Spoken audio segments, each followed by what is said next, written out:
Hi guys, and welcome to Creations by Autumn. Today we're going to be working with a little bit of a different board. The pieces that I'm using is the small size squeegee, the mini squeegee, which is what I'm pointing at, the small size squeegee, the multi-tool, and we will be using three stair sticks.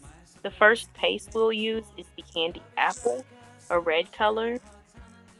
The second one we'll use is a black velvet. It's more of a black color. Then the last one we are going to be using is the Shimmer Silver, and it is a shimmery silver color. And then the board that we have is the Couture Odette Black Frame 9x12. This is actually a erasable board, so whenever you chalk paste on it, you can spray with water, wipe it down with a napkin, and you can do a different design on it. This particular transfer we're going to use is the C size transfer. I've already used it before, so the pieces that I needed to use is already cut up. But if you needed to cut it, you can do so during that time and use those particular pieces. It had several different pieces to it, but I'm going to only be using 3 different pieces. The pantry open 24/7. I'm going to use the spoon and fork. And then I'm going to be putting the rest of the pieces back in my other area that I have and making sure I have every piece available that I need to use to get started. And these are really easy pieces to use. It's a bigger size transfer to be dealing with, but they're still easy and simple, just like the A and B size transfer. The first thing that I decided to do, of course, or that you would have to do when you get ready to use your board, you will begin the fuzzing process, which I will be getting to in a moment. Straighten it out a little bit, still a cricket, but I will be getting to that in a moment. But the fuzzing process, you can use a fuzzing cloth. I have these particular fuzzing cloths on my chalk site, which will be in the description, or you can use any type of terry cloth towel to fuzz. I've used this particular transfer before, so I only fuzzed this transfer maybe 3 times because I have used it, so it still has a little bit of the adhesive on the back, but it's still not as sticky because I have used it before. So then I'm just gonna start to place the pieces, but the spoon and the fork I kind of had to measure to kind of see where I was at. But once you start fuzzing, you can fuzz each piece. Make sure you fuzz each piece to make sure that they will stick to your surface, but not stick too much. So this is the process that I'm fuzzing the fork now. I'll fuzz it maybe 2 or 3 times to make sure I still fuzzed it, but not over fuzzing. Which it really doesn't matter how many times you fuzz. You can fuzz as many times as you would like, but it's always good. Usually the ones that I've already used before, I don't fuzz as much as I would the newer ones. And same thing for the spoon. I'm going to fuzz the spoon. I fuzzed it and then went ahead and placed it.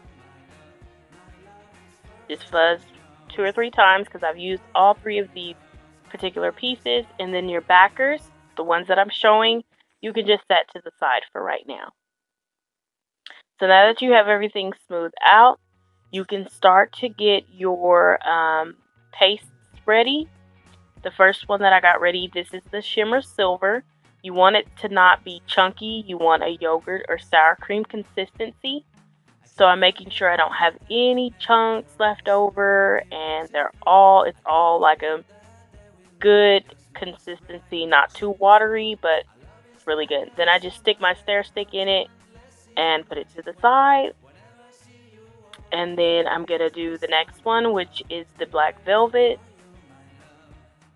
And this one, I actually had to stare a little bit longer. My son got a little handsy, I'm sorry.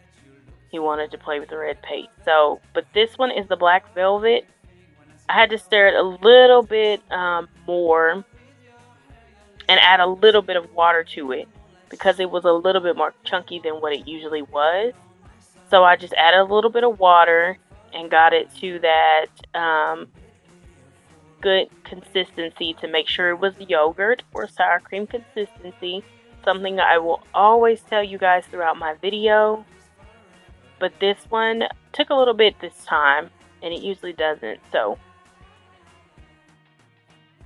it was more chunky than usual. So just spray a little bit of water in it to make sure it stays the way that I need it to be with the yogurt or sour cream.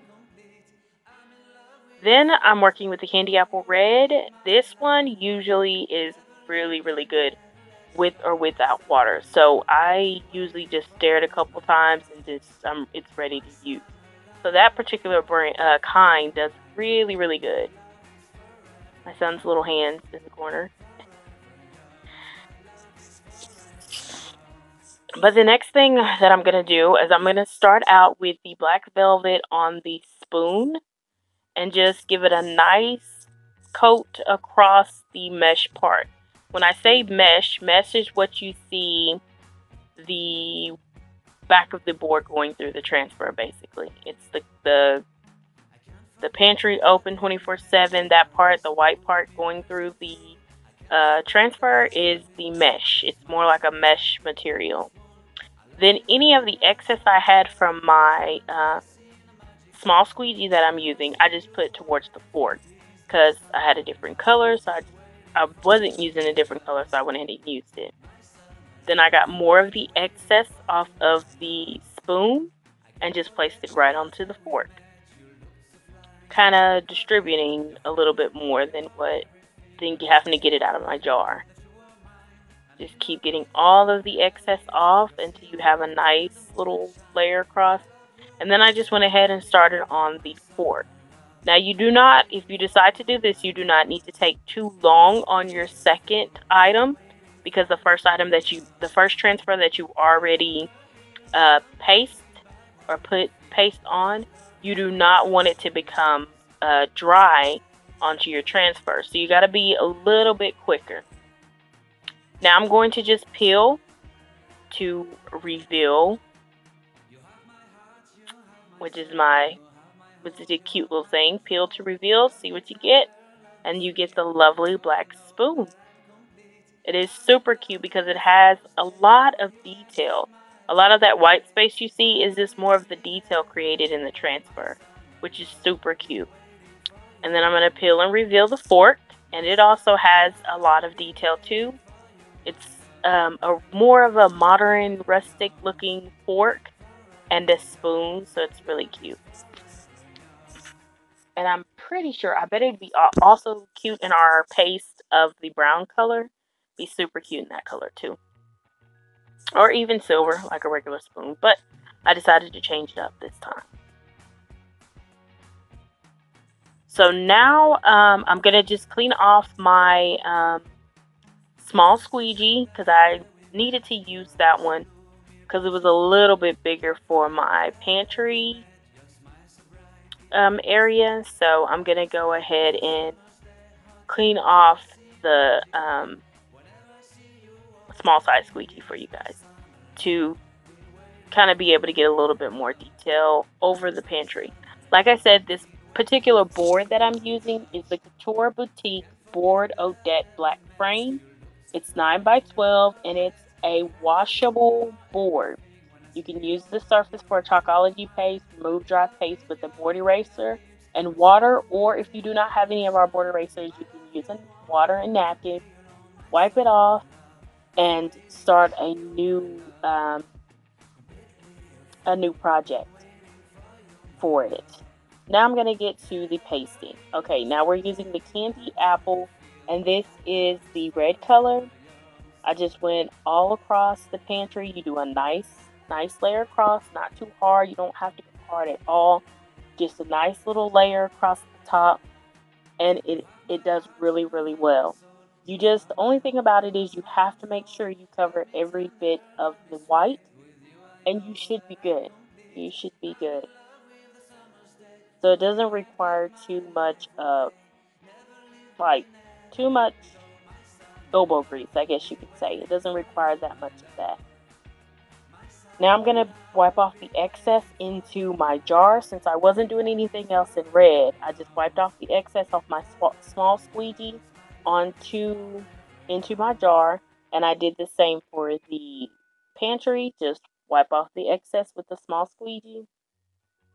This one actually took a little bit longer because my red paste is a little thinner than any of my other ones that I use. So it like drips real easily back onto my screen. So it took a little bit to get off every excess piece. As you can see right there, it was just a little bit of, it keeps giving me a little bit of extra when I get ready to take off the excess. So I just kept going until I felt like it was completely thin enough to where I could just go ahead and just take it off.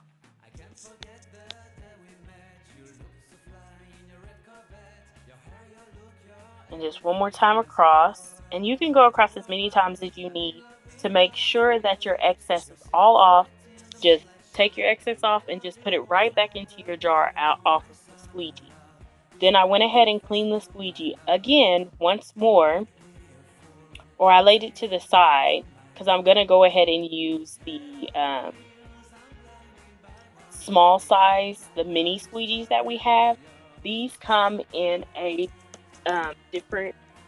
they come in a pack, so you get a little bit more in a pack. The small squeegees, the ones that I just used, it's come one. You get a single one, so you purchase one of those. But this particular one that I'm using is it's called our mini squeegee. And you do the same thing with it. You just go straight across and to get the best results. And then you'll just scrape all your excess off and put it right back into your jar. Kind of a saving method, good saving method. Because if you can tell, when you get all your excess off, it leaves a pretty thick amount of paste left over onto your squeegee. So you want to be able to save that. And now for the peel and reveal.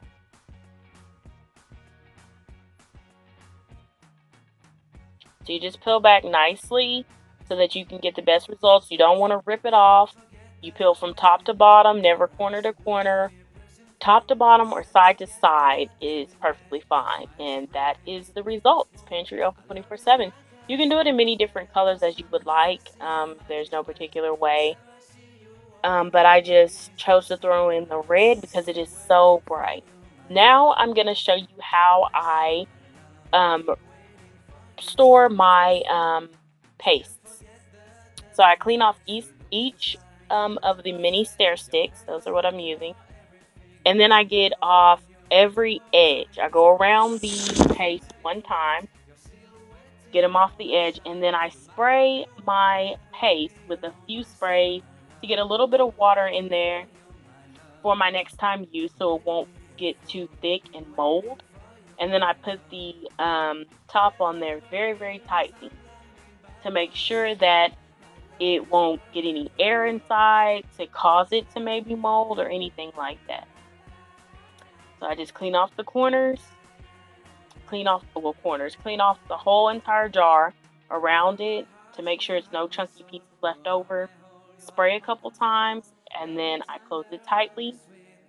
And I do to each and every one every time I use. Make sure I clean every edge. Because if you don't clean the edges, it can become like a crummy, crusty type around the edges, and that will be difficult. This multi-tool, I'm going to show you how to use that. You can use this multi-tool to clean the hooked part of it. You can use to clean around your jars, and it does amazing. Just to clean around your jars to get that chunky side off. Spray a couple times, and then you close it airtight so you won't get any air in it. Thank you guys so much. If you have any questions, you can definitely comment. Leave me any type of comments that you have. I will write you back. And Follow me on Instagram at Creations by Autumn 1, and I'll see you next time. Thank you. Bye.